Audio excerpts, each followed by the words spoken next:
Hi guys, welcome back. We're going to be reading chapter 7, The House by the Sea.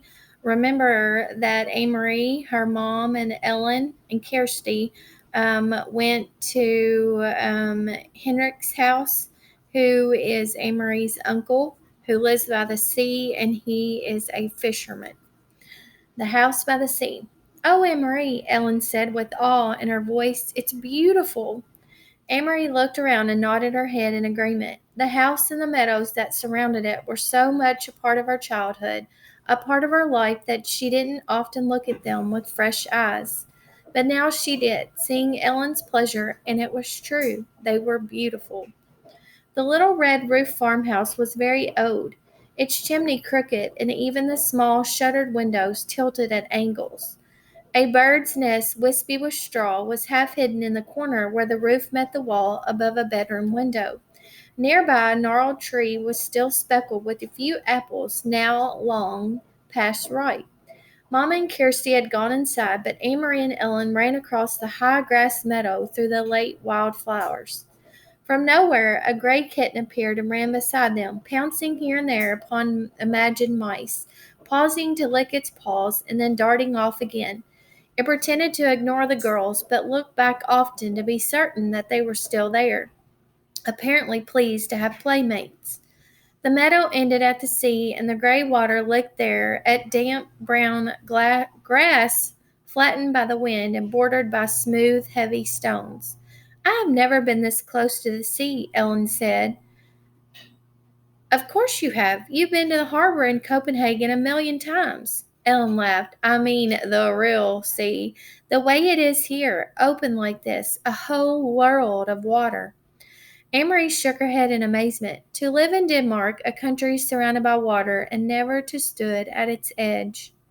Your parents are really city people, aren't they? Ellen nodded. My mother is afraid of the ocean, she said, laughing. She said it's too big for her and too cold. The girls sat on a rock and took off their shoes and socks. They tiptoed across the damp stones and let the water touch their feet. It was cold. They giggled and stepped back. Amory leaned down and picked up a brown leaf that floated back and forth with the movement of the water. Look, she said, this leaf may have come from a tree in Sweden. It could have blown from a tree into the sea and floated all the way across. See over there, she said, pointing. See the land way across there? There's Sweden.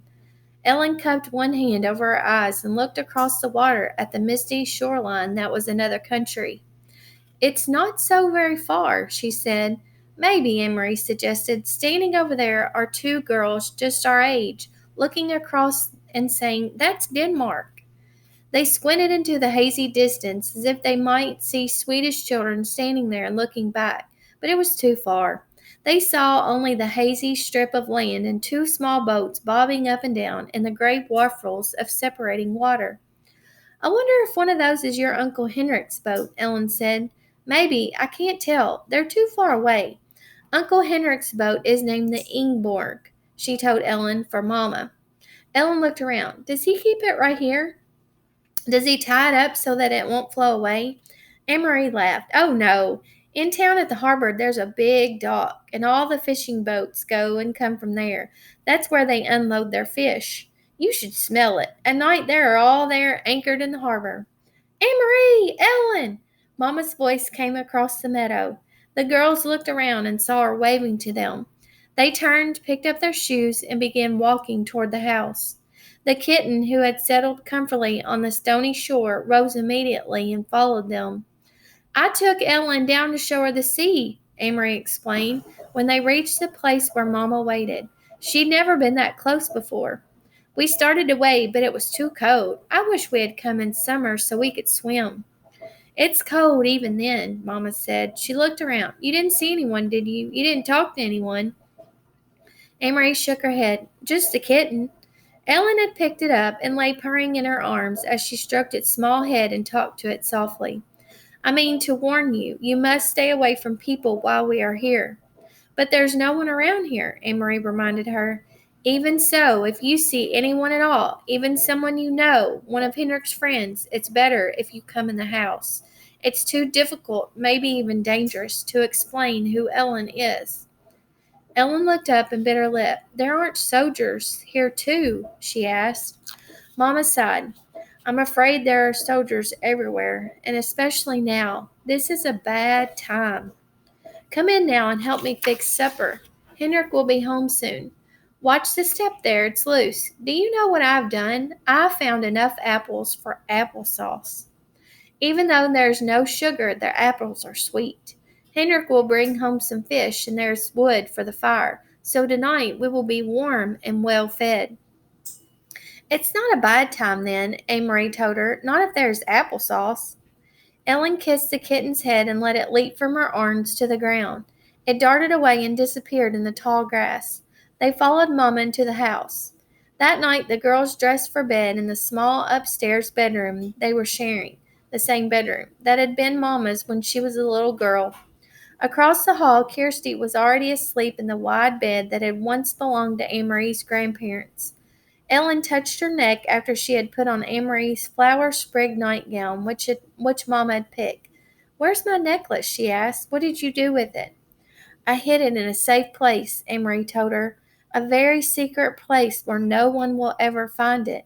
And I will keep it there for you until it's safe for you to wear it again." Remember, that's Ellen's necklace with the Star of David. That is the symbol for Jews. Ellen nodded. "Papa gave it to me when I was very small," she explained. She sat down on the edge of the old bed and ran her fingers along the homemade quilt that covered it. The flowers and birds, faded now, had been stitched into the quilt by Amory's great-grandmother many years before it. "I wish I knew where my parents are," Ellen said in a small voice as she outlined one of the applike birds with her finger. Amory didn't have an answer for her. She patted Ellen's hand, and they sat together silently.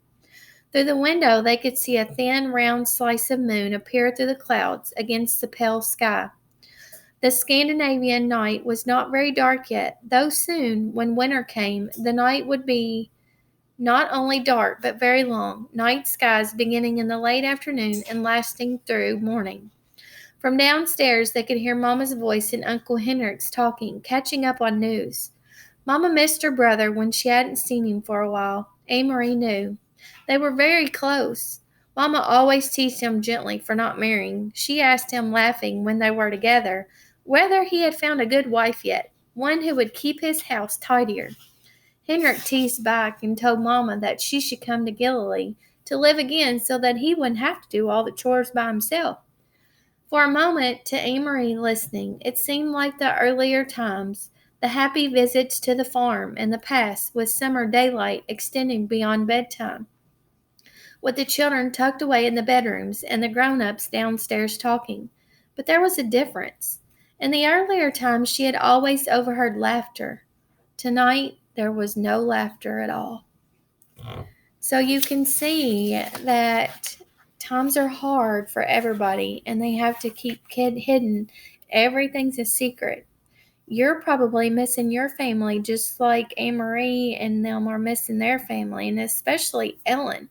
She doesn't even know where her parents are during this time.